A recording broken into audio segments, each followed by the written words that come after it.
edificio SH, o como se conoce en la actualidad, el edificio de la DIAN, Dirección de Impuestos y Aduanas Nacionales, fue producto de un concurso público lanzado en 1962 y que culminaría en la construcción en 1967, justo en la misma época en que se empieza a construir la Torre Bianca. La firma ganadora fue Guerra Sáenz, Urdaneta y Samper, la misma Bianca, y la propuesta sería la de un edificio escalonado de plataforma y torre que responde a la normativa urbana de la época en el sector.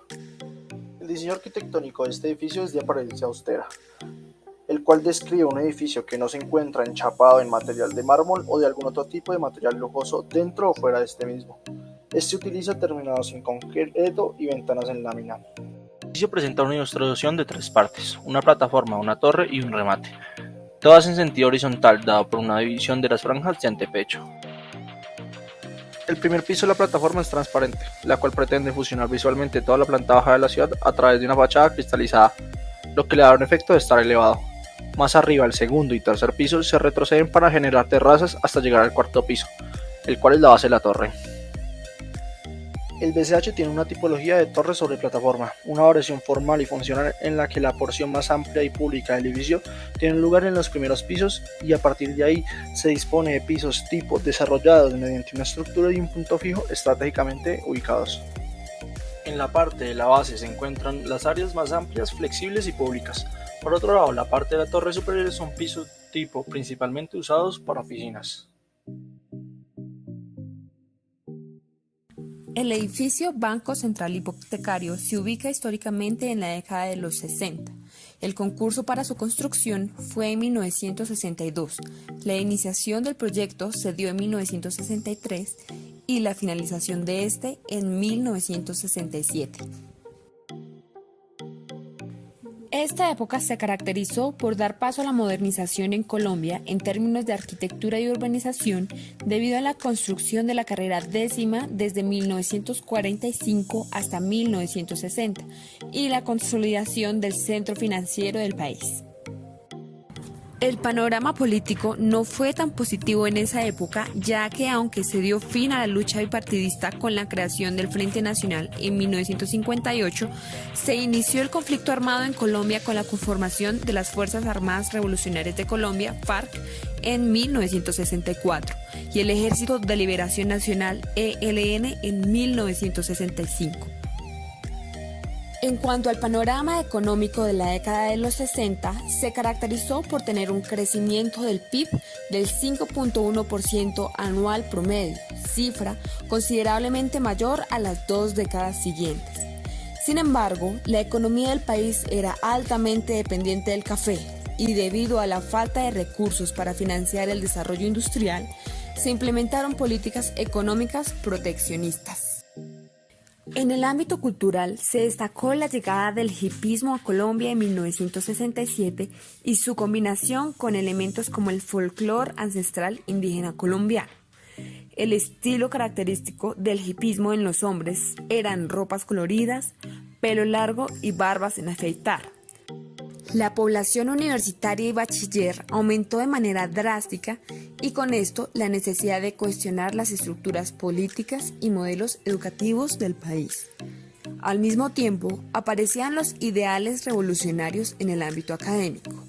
La llegada de Marta Traba, quien fundó el Museo Moderno, la apertura de la Tertulia en Cali y las Bienales de Arte Cortejer en Medellín fueron factores esenciales para la difusión del arte moderno en Colombia.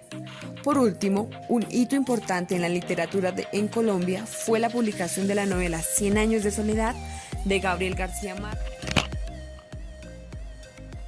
El entorno del edificio BCH comienza desde percepción general del sector y la arquitectura existente. Está localizado en el eje del Parque de Santander, teniendo al lado y lado 2 edificios bajos con los cuales debía armonizar y conformar el costado oriental del parque. La solución arquitectónica se conformó con una torre de planta cuadrada en el centro del lote con destino a oficinas y unos pisos bajos para comercio en las zonas de mayor afluencia de público. El empate con los edificios vecinos se logró mediante una concavidad que dio continuidad a los pisos bajos con los altos. En el interior el edificio se caracteriza por espacios amplios y gran flexibilidad. Una perforación vertical produce un gran vacío que da luz y continuidad espacial en los diferentes niveles. La estructura de grandes luces en los pisos bajos, hasta alcanza 38 metros, y la disposición de la torre soportarán voladizos de 9 metros sobre un núcleo central conformado por los bloques de ascensores. Descripción general del sector estudiado en relación con la ciudad y con el medio ambiente. El Parque Santander es un parque urbano ubicado en el centro de Bogotá, en el cruce de la carrera séptima con la calle 16. Anteriormente se le conoció como Plaza de las Hierbas. Es uno de los lugares más tradicionales de la ciudad, siendo incluso citado por algunas fuentes como su lugar de fundación. Se destaca por su estatua de Francisco de Paula Santander, su fuente y sus árboles. Su costado suroriental da al eje ambiental. En su marco se encuentran asimismo el Museo del Oro y el edificio Avianca. Descripción visual del paisaje y de los elementos urbanos que caracterizan el sector.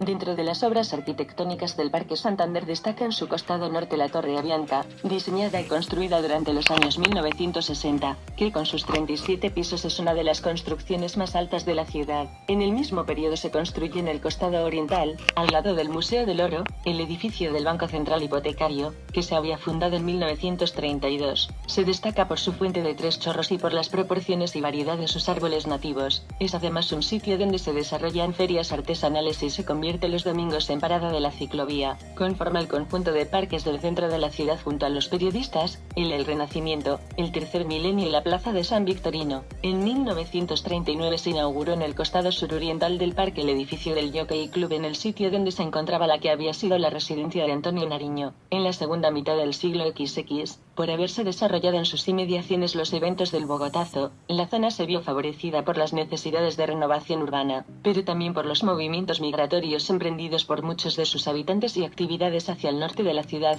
en zonas como la Avenida Chile. En 1968 se inauguró en su costado nororiental el Museo del Oro del Banco de la República. Entre 1963 y 1967 se erigió el edificio del Banco Central Hipotecario en el costado oriental del parque, cuya fachada se destaca por empleo dado a los Brise Soleil. Entre 1966 y 1969 se edificó a su vez en el predio del Hotel Regina el actual rascacielos de Avianca, que con sus 37 pisos fue en su momento una de las torres más altas de Sudamérica.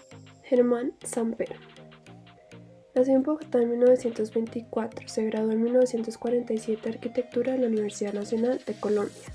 Luego trabajó en el taller de Le Corbusier, permaneció en París de 1948 a 1953 trabajando en el Plan Regulador de Bogotá. Un año después de llegar, fue decano de la Facultad de Arquitectura en la Universidad de los Andes en 1959. Además fue profesor de la Facultad de Diseño. Trabajó como arquitecto independiente en el Banco Central Hipotecario. En 1953, el Departamento de Construcciones del BCH fue creado para impulsar la construcción de vida económica para la clase media en 1954. En 1958, se vinculó con Esquerra Sáenz Urdaneta y Suárez como director de Departamento de Diseño. En 1964, se volvió socio de la firma Esquerra Sáenz y Samper. En el famoso Parque Santander, ubicado en el centro de Bogotá, la firma proyectó y creó varias edificaciones, sobre todo empresariales, como el edificio Avianca y el BCH. Además, la firma participó en varios concursos de edificios empresariales, en el cual el Banco Central Hipotecario fue uno de los ganadores. Tras haber trabajado 36 años en la firma, en 1995 con su hija crearon su propia firma. Otro actor importante es Rafael Esguerra, constructor y diseñador, conocido sobre todo por su participación en la biblioteca Luis Ángel Arango. Como constructor era un genio con el manejo del concreto, pues no solo demostraba calidad, sino también logró abordar una variedad de posibilidades sobre su manejo. Fue el que empezó la técnica del postensionamiento, el cual es un método de preesfuerzo para edificios o puentes que presentan grandes voladizos. Se basa en cables de acero que se colocan entre un ducto para evitar su adherencia con el concreto. Es una técnica tan innovadora que fue necesario fabricar las herramientas que se requerían. Guerra no fue el único en trabajar la técnica ya mencionada. Domenico Parma, junto con el equipo de Ingeniería Mecánica Colombiana o IMC, también estuvo involucrado. Domenico Parma nació en Italia, estudió Ingeniería Civil en Génova y llegó a Colombia en el año 1945. Trabajó como supervisor de proyectos estructurales en la Administración Municipal de Bogotá en la firma Cuellar Serrano Gómez. Fue jefe del Departamento de Cálculo. Se independizó en 1962 y creó su oficina de proyectos junto con empresas especializadas en la transformación de materiales y equipos. La técnica del postensionamiento era exclusiva para tanques de acueducto y canalizaciones, hasta que en 1964 llegó a su propio sistema y lo aplicó en el edificio Banco Central Hipotecario. Fue en ese momento que hubo una integración entre Esguerra, Samper y Parma para la creación de este edificio.